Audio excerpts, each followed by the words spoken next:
चलिए शुरू करते हैं। मुफ्ती अशरफ जिलानी अजहरी का न्यू बयान, बहुत ही प्यारा बयान है। बयान को ज़रूर सुने, शेयर करें, लाइक करें। इतना बड़ा जुर्म उन जालिमों ने, आतंकवादियों ने किया, पूरी इंसानियत को शर्मसार कर दिया।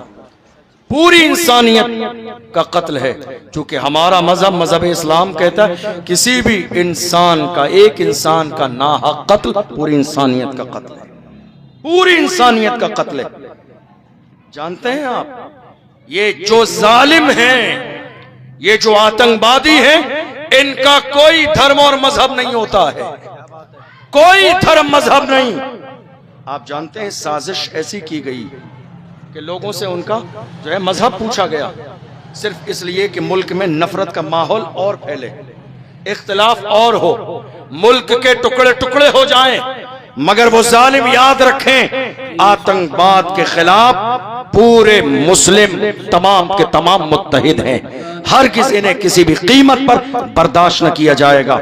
हम हिंदुस्तान की सरकार से बड़ी मोहब्बत और जिम्मेदारी के साथ गुजारिश करते हैं, इन जालिम आतंकवादियों को जल्द से जल्द गिरफ्तार करें और ऐसी दर्दनाक सजा दें कि किसी जालिम के अंदर इतनी हिम्मत और जुर्रत न हो कि हमारे मुल्क में फसाद बर्पा करने की कोशिश करे। याद रखिए, आतंकवादियों का कोई धर्म और मजहब नहीं होता। हमारा मजहब इस्लाम हमें इंसानियत सिखाता है, और जिन्होंने ये काम किया उन्होंने पूरी इंसानियत को शर्मसार कर दिया है।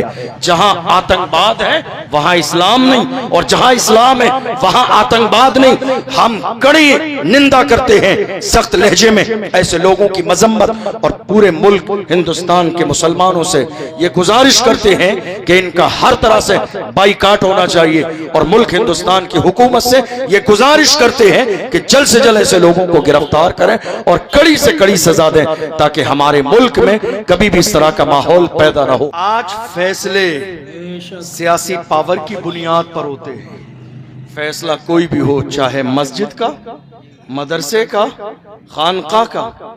आपको मालूम भी ना हो, शायद 2.5 साल से ज्यादा का जमाना गुजर गया, हमारे एक आलिम मौलाना कमर गनी उस्मानी साहब जेल में है किसी को याद है? किसी को ख्याल है? कोई बोलने वाला है? कोई खड़ा होने वाला है? कोई बयान देने वाला? सबको अपनी अपनी पड़ी है, मेरा नाम आ जाएगा, मेरा नाम आ जाएगा। अरे हम कहते हैं, हम खुल के कमर गनी उस्मानी का नाम एक बार नहीं 1 लाख बार लेंगे। नाम आता है तो आ जाए। अल्लाह ने जिंदगी इसी के लिए दी है। मुस्तफा के नाम पे जीते रहो, और हुजूर के नाम पे जान देने की नौबत आए तो अल्लामा सैयद किफायत अली काफी की तरह मुरादाबाद के चौराहे पर फांसी का फंदा गले में डाल दिया जाए, फिर भी पुकार के कहो, कोई गुल बाकी रहेगा न चमन रह जाएगा, पर रसूलुल्लाह का दीने हसन रह जाएगा। जिंदाबाद जिंदाबाद। सीने के अंदर अज़्म पैदा करो, हौसला पैदा करो, हिम्मत पैदा करो। ताजुश शरिया ने इसीलिए कहा, जिंदगी ये नहीं है किसी के लिए, जिंदगी है नबी की, नबी के लिए। ये जो इज्जत के साथ हम कुर्सी पर बैठे हैं ना, ये कुर्सी बाप दादा की निस्बत की वजह से नहीं मिली है। या रसूल अल्लाह, ये नाज ये अंदाज हमारे नहीं होते, झोली में अगर टुकड़े तुम्हारे नहीं होते, मिलती ना अगर भीख हुजूर आपके दर से, इस ठाट से मंगतों के गुजारे नहीं होते, बेदाम ही बिक जाए बाजारे नबी में, इस शान के सौदे में खसारे नहीं होते, जब तक के मदीने से इशारे नहीं होते, रोशन कभी किस्मत के सितारे नहीं होते। ये सारी शान और शौकत अल्लाह ने मुस्तफा के सदक़े में दी है। आज मैं अपने जवानों से कहना चाहता हूँ, ज़बानी तौर पर आशिक नहीं, हकीकी माना में हुजूर के आशिक बने, सच्चे आशिक बने। और आपको मालूम है आशिक कैसा होता है? आप गुनाह नहीं छोड़ पा रहे हैं जी, सुभान। जो गुनाह कर रहा है बेशक वो गुनाह नहीं छोड़ रहा। कहता नहीं साहब हमसे गुनाह नहीं छूटता है, आपसे गुनाह नहीं छूटता है। आशिकों ने महबूब के लिए दुनिया छोड़ दी है, ये इश्क का लेवल है, ये इश्क की कंडीशन है। इश्क में दुनिया छोड़ दी है। आप कहते हो मुझसे गुनाह नहीं छूटता है। अगर आप दावा कर रहे हैं, मैं एक लाइन की हदीस सुनाऊं आपको। रसूलुल्लाह के जमाने में इब्तिदाई दौर है, एक जानिसार आ गए, मसले का उस वक्त तक इल्म नहीं था या खबर नहीं पहुंची थी। हाथ में सोने की अंगूठी पहनकर, हालांकि मर्द के लिए सोना पहनना किसी भी कीमत पर जायज नहीं है। चांदी की 4.5 माशे से कम की एक नग वाली अंगूठी मर्द पहन सकता है। सोने की अंगूठी पहन कर आए। 2 तरह की हदीसें अल्लाह के महबूब ने एक हदीस में है, उंगली से उतारी नाराजगी की जुमले इरशाद फरमाए और अंगूठी फेंक दी। अल्लाह अकबर। मजलिस मुकम्मल हुई। अल्लाह के रसूल हुजरे आयशा सिद्दीका रज़ी अल्लाह ताला अन्हा में तशरीफ ले गई। मजलिस मुकम्मल होने लगी, लोग जाने लगे। वो शख्स भी उठा, उसने अंगूठी उठाई नहीं, देखा भी नहीं। लोगों ने कहा, वो जाने वाले तेरी अंगूठी पड़ी है, तू इस्तेमाल न कर, ले जा, तेरे घर में काम आ जाएगी। सुनो इश्क किसे कहते हैं। आपके तो एक गुनाह नहीं छूटता, एक गलत काम नहीं छूटता। उस आशिक ने कहा था, अल्लाह की इज्जत की कसम, जो चीज मेरे नबी को पसंद नहीं, जो चीज मेरे नबी को पसंद नहीं, जो चीज मेरे नबी को पसंद नहीं, उसको उठाना तो बड़ी बात है, उसकी तरफ देखना भी मेरी मोहब्बत को गवारा नहीं है। जिंदाबाद जिंदाबाद। उसको उठाना तो बड़ी बात है, उसकी तरफ देखना भी मेरी मोहब्बत को गवारा नहीं है। ये इश्क का लेवल था। आज भी अगर इश्क का लेवल इतना ही हो जाए तो आप भी कहोगे, जो व्हील चेयर पे बैठने वाले उस मर्द कलंदर ने कहा था, फैजाबाद के धरने में दिसंबर की सर्दी में दुश्मनों की आंखों में आके डाल के कहा था, उन्हें जाना, उन्हें माना, न रखा गैर सकाब, लिल्लाहिल हम्द में दुनिया से मुसलमान गया। नाराए तकबीर, नाराए रसालत, मसलके आला हजरत, तहफ्फुज़े मसलके आला हजरत कॉन्फ्रेंस। जानो दिल होश खिरत सब तो मदीने पहुंचे, तुम नहीं चलते रजा सारा तो सामान गया। आपको मालूम है 1 से 1.5 साल का जमाना गुजर गया। महाराष्ट्र की सरजमीन पर जब नामूस रिसालत का मसला आया था, बड़ी हैरानी की बात है। बयान देना सुभान अल्लाह और राय देना बहुत आसान काम है। बेशक मैदान में उतरना, इसके लिए कलेजा चाहिए। आप दूर रह के राय दे देंगे, लेकिन किसी दिन मैदान में उतर के आइए तो पता चलेगा कि मैदान में उतरने के लिए कितनी हिम्मत और जुर्रत चाहिए। मैदान में उतरने के लिए सलाहुद्दीन अय्यूबी का जानशीन बनना पड़ता है, टीपू सुल्तान का जानशीन बनना पड़ता है, मोहम्मद बिन कासिम का कलेजा लाना पड़ता है, तब जाके पता चलता है। अर्तुगरुल गाजी के तेवर लाने पड़ते हैं, उस्मान गाजी की फिक्र लानी पड़ती है, तब जाके इंसान मैदान में उतरता है। हमारी तारीख ये रही है, हम जब हिंदुस्तान थे, लेकिन हमारी तारीख रही है जिस जमाने में हजरत तारिक इब्न ज़ियाद स्पेन की सरजमीन पर गए, 10 से 12 हजार का लश्कर जर्रार लेकर, सामने 1 लाख से ज्यादा का लश्कर खड़ा है, हाथ में तलवारें लिए। कुछ लोगों के हौसले पस्त होने लगे। हजरत तारिक इब्न ज़ियाद ने साहिल समंदर पर कश्तियां चला दी। लोगों ने कहा, ये क्या किया, वापस कैसे जाएंगे।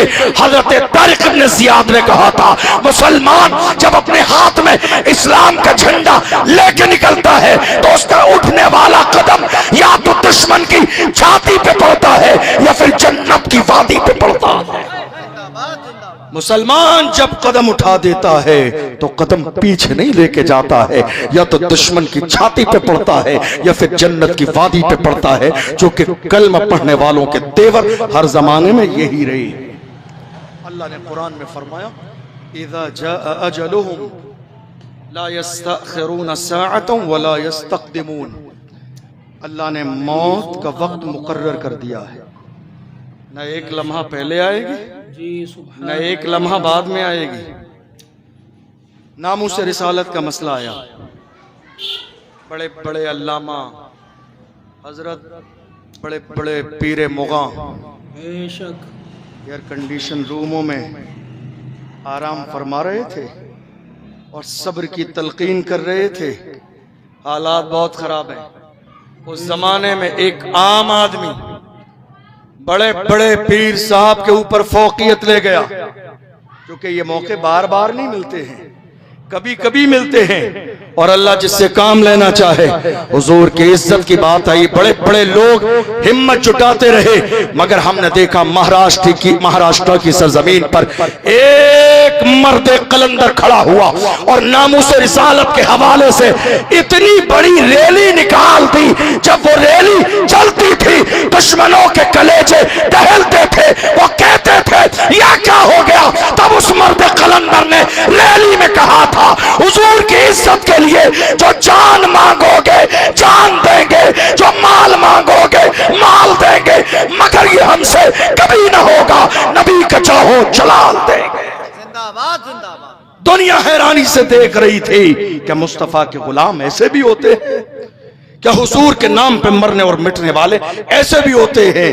मेरी कौम के जवानों, मैं तुमसे कहता हूं हुजूर के सच्चे आशिक बनो, पक्के आशिक बनो, वफादार बनो। 1 से 1.5 साल पहले की बात है, एक मसला आया, एक आखिरी बात सुन लीजिए। चलिए, एक मसला आया, हमारी एक बहन मुस्कान को कॉलेज से बाहर निकाल दिया गया। आपके जहन में है आपके जहन में? तो ये भी होगा कि निकालने की वजह क्या थी। उसको कहा गया अगर पढ़ना है और एग्जाम देना है तो हिजाब हटाना पड़ेगा। अल्लाह सलामत रखे उसके वालिदैन की तरबियत को, जिन्होंने तरबियत ऐसी कि उसने कहा डिग्री छोड़ना गवारा है, पर्दा छोड़ना गवारा नहीं है। डिग्री छोड़ना गवारा है, पर्दा छोड़ना गवारा नहीं है। डिग्री नहीं होगी कयामत के दिन सवाल नहीं होगा, पर्दा छोड़ दिया तो मैं कयामत के मैदान में कनीज़े फातिमा बन के कैसे जाऊंगी, खातून जन्नत को चेहरा कैसे दिखाऊंगी। मेरी माएँ बड़ी तादाद में इस जलसे में बैठी हुई हैं। बड़ी माजरत के साथ मैं अपनी माँ और बहनों से कहना चाहता हूँ, अल्लाह ने तुम्हें बाइज्जत बनाया है, तुम्हें मुअज़्ज़ज़ बनाया है, साहिब किरदार बनाया है। अपनी इज्जत के बारे में जरा गौर किया करें। ये दुनिया की औरियानियत और ये दुनिया के दिखावे कभी किसी को इज्जत की जिंदगी नहीं दिला सकते। एक औरत की जिंदगी का सबसे बड़ा हुस्न उसका पर्दा है, सबसे बड़ी उसकी सच्चाई उसका पर्दा है। जो औरत पर्दे की आधी आश बन जाएगी, कल कयामत के मैदान में कनीज़े फातिमा बन के चमकेगी। ये हमारी जिम्मेदारी है कि हमारे घर की औरतें पर्दे वाली रहें। बात ये हुई, मुस्कान ने कहा नहीं, छोड़ना गवारा है लेकिन पर्दा नहीं। आपको मालूम ये मसला कई दिन चला। मेरी कौम के लोगों के सर उस वक्त पूरे मुल्क में शर्म से झुक गए। जी सुभान। आप कहेंगे क्यों? क्योंकि हमारे पास कोई ऐसा कॉलेज नहीं था जिसको हम बदल बना के पेश करते और कहते मुस्कान पर्दे वाला कॉलेज फला जगह है, आप आइए। उस जमाने में मेरी कौम ने ये नारा लगाया, 1 साल नहीं गुजरेगी हम हर शहर के अंदर एक स्कूल बना देंगे, कॉलेज बनाएंगे बेटियों के लिए। 1.5 साल गुजर गई, कुछ बना? 1.5 साल का जमाना गुजर गया, कुछ बना? मैंने कुरान की आयत पढ़ी थी, इन्नल्लाह ला युगय्यिरु मा बिक़ौमिन हत्ता युगय्यिरु मा बिअनफुसिहिम। खुदा ने आज तक उस कौम की हालत नहीं बदली, न हो एहसास जिनको अपनी हालत खुद बदलने का। आप जब तक अपने हालात बदलने के बारे में नहीं सोचेंगे, आपकी हालत कभी नहीं बदलेगी। आप जानते हैं क्या मुसलमान गरीब है? नहीं। क्या परेशान है? नहीं। क्या मुसलमान कमजोर है? नहीं। मुसलमानों की गरीबी देखनी है। उलमा बैठे तो जुमे के दिन देखिए, जब मस्जिद का गल्ला सामने से गुजरे, गल्ला लेने वाले कुछ लोग तो शरीफ होते हैं, सीधे फौरन गुजर जाते हैं, कोई डाले ना डाले। कुछ लोग थोड़े से पुराने हो जाते हैं, तो जब तक बंदा डालेगा नहीं वहीं खड़े होकर गल्ला हिलाते रहते हैं। हमारी कौम की गरीबी, जुमे के दिन मस्जिद में देख लीजिए, 5 बंदे गुजरते हैं तब जाके कोई 5 या 10 का नोट डालता है। 5-10 बंदे गुजर जाने के बाद, समझ रहे हैं? और इस कौम की मालदारी देखिए, शादी आ जाने पर ये ढोल, ये बाजे, ये डीजे, ये नाच, ये गाने, ये आतिशबाजी, ये शोर शराबे, हंगामे। खुदा के बंदो, कुछ तो शर्म होनी चाहिए, कुछ तो लिहाज होना चाहिए। दुनिया आज चांद पर पहुंच गई, हम पटाखों में उलझे हुए हैं, आतिशबाजी में उलझे हुए हैं। लोग चांद और सूरज पे पहुंचने की प्लानिंग कर रही है, हम कहाँ ढोल बाजे डीजे में। हमारी प्लानिंग क्या चल रही है? नहीं साहब, बेटे और बेटे की शादी में फला इलाके का बैंड बाजा बहुत ज्यादा मशहूर है, वो लेकर आऊंगा मेरे दरवाजे पे बचने के लिए। यार खुदा के बंदो, कुछ तो लिहाज करो। तुम्हारा लेवल कभी इतना डाउन नहीं था, तुम इतने जलील इंसान नहीं थे। अल्लाह का कुरान कहता है वलिल्लाहिल इज्जतु वले रसूल ही वलिल मोमिनीन। इज्जत अल्लाह के लिए है, रसूल के लिए है, ईमान वालों के लिए है। खुदा ने तो तुम्हें मुअज्जज बनाया है। वलक़द कर्रमना बनी आदम, हमने औलाद आदम को इज्जत वाला बनाया है। खुदा तुम्हें इज्जत वाला बनाए और तुम शरीयत के खिलाफ काम करके अपने दरवाजे पे ढोल बाजे डीजे करके तुम बाज़ाब्ता शरीयत की मुखालिफत करके जलीलों जैसी हरकत करो। इससे ज्यादा शर्मनाक सूरत हाल और क्या हो सकती है? बड़ी माजरत के साथ कौम मुस्लिम के अंदर हर इलाके में आज कंपटीशन क्या है? मैसेज दे रहा हूँ, आखिरी बात, मैसेज लेकर जाइए। हमारे तमाम इलाकों में कंपटीशन है। एक जलसा हुआ तो उसी इलाके की नौजवानों की दूसरी कमेटी अब मुकाबले के तौर पर कोशिश करेगी कि अब हम इससे बड़ा जलसा करें, चाहे खर्चा इससे डबल हो जाए। 11वीं शरीफ की नियाज में इन्होंने 20 देगें बनाई लंगर के लिए, तो हमारी 50 देगें बनेंगी लंगर खिलाने के लिए। हमारे यहाँ ये कंपटीशन है। बड़ी माजरत के साथ जिंदगी में कब तक लंगर पर कंपटीशन होगा? एजुकेशन पे कंपटीशन नहीं करेंगे, कॉलेज की बात नहीं करेंगे। हर चीज की कमेटी है आपके यहाँ, चादर की कमेटी, लंगर की कमेटी, दरूद की कमेटी, जलसे की कमेटी, मीलाद की, जुलूस की, तमाम चीजों की कमेटी है। अफसोस कि पूरी कौम के अंदर एक एजुकेशन कमेटी नहीं है। आप मुझे नहीं बता सकते, मैं रोजाना अलग अलग शहरों में जलसे में जाता हूँ, लोगों से पूछता हूँ तुम्हारे पूरे शहर में एजुकेशन कमेटी है? आज तक एक एजुकेशन कमेटी, एक एजुकेशन कमेटी आज तक नहीं मिली। लंगर कमेटी है, हाँ 8, जलसे की कमेटी हाँ 4 है, जुलूस की कमेटी 10 है, चादर की कमेटी 20 है, कव्वाली की कमेटी 50 है। एजुकेशन कमेटी किसी की जबान पर एक जुमला नहीं। याद रखिएगा, लंगर खाने से हालात नहीं बदलेंगे। बहुत जमाना गुजर गया हमें चादर का जुलूस निकालते और लंगर करते हुए। मैं मना नहीं कर रहा हूं, ये काम कीजिए, मगर जितना मसल के आला हजरत में जायज है उस मिकदार के मुताबिक कीजिए, कोई हरज नहीं है। लेकिन मौजूदा दौर एजुकेशन का दौर है, मौजूदा दौर तालीम का दौर है। आपको शायद ये बात मालूम होगी, सोशल मीडिया का दौर है। 2-4 साल के जमाने में हमारी कई लाख बेटियां मुर्तद हो गई। उलमा जानते हैं इस बात को, आप में से कुछ लोग जानते होंगे। कई लाख बेटियां हमारी मुर्तद हो चुकी हैं। मुर्तद का मतलब होता है इस्लाम छोड़ चुकी हैं। जानते हैं किस वजह से? मिक्स एजुकेशन की वजह से, मर्दों के साथ पढ़ने के, लड़कों के साथ पढ़ने की वजह से। इसमें कुछ बेटियों का हिस्सा वो भी है जिनकी गरीबी की वजह से उनके दरवाजे पर कोई रिश्ता मांगने नहीं गया कि जहेज न मिले। कितनी बेटियां हमारी खुदकुशी कर चुकी हैं, कितनी बेटियों ने बाज़ाब्ता जहर खा लिया, कितनी बेटियों ने लाइट के तार पकड़ लिए, कितनी बेटियों ने जाके समंदर में छलांग लगा दी, कितनी बेटियों ने अपने ऊपर पेट्रोल डालकर अपने आप को खाक कर दिया। जब उनके घर वालों से पूछा गया तो पता चला बेटी की उम्र 40 साल हो चुकी थी, बाप रक्षा चलाने वाला था। पूरे समाज में से कोई एक बंदा भी उसके दरवाजे पर रिश्ता लेके नहीं आया कि न लंबी बारात होगी न जहेज मिलेगा। मेरी कौम के जवानों, याद रखिएगा, इस्लाम में कहीं भी जहेज का तस्वुर नहीं है। आप चाहते हैं कौम के लिए कुछ करना, तो आज की तारीख में ये जहन बनाकर जाइए, हम शादी करेंगे तो हमारा निकाह मस्जिद में होगा, जिस तरह मौलाए कायनात का निकाह हुआ था, और हमारी शादी होगी तो बगैर जहेज की होगी। इस्लाम में कोई जहेज की गुंजाइश नहीं। इस जहेज की बुनियाद पर आज कितने गरीबों की बेटियों की उम्र 40 साल हो गई, 50 साल हो गई, कोई उनके दरवाजे पे आने वाला नहीं है। मेरे नबी की ऐसी हदीस उन उलमा से आप कल तस्दीक कर लीजिएगा। हुजूर की हदीस किताबें उठा लीजिए। अगर आप किताबुन निकाह पढ़ेंगे और बाबुन निकाह पढ़ेंगे, जितनी भी स्याह सित्ता की हदीस हैं आप पढ़ लीजिए। हुजूर ने यहाँ तक इरशाद फरमाया, जिसने किसी औरत से शादी दौलत की बुनियाद पर की, अल्लाह उसे और ज्यादा मोहताज कर देगा। हदीस है, ये हदीस है। आप उलमा से तहकीक कर लें, किसी औरत से इस बुनियाद पर शादी की कि अल्लाह उसे और ज्यादा मोहताज कर देगा अगर दौलत की बुनियाद पर शादी की। इसलिए जवानों, अपने सीने में हुजूर का इश्क पैदा करें, सच्चे वफादार बने, मुल्क के हालात का जायजा लें, मुल्क के कानून के दायरे में रहकर हमेशा कदम उठाएं। पढ़िए सल्लल्लाहु अलैहि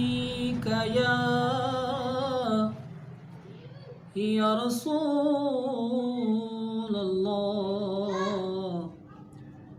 वसल्लम अलैका या हबीब अल्लाह। पढ़िए सल्लल्लाहु अलैका या हबीब अल्लाह वसल्लम अलैका या रसूल अल्लाह। जो यादे मुस्तफ़ा से दिल को बहलाया नहीं करते, जो यादे मुस्तफ़ा से दिल को बहलाया नहीं करते, जो यादे मुस्तफ़ा से दिल को बहलाया नहीं करते,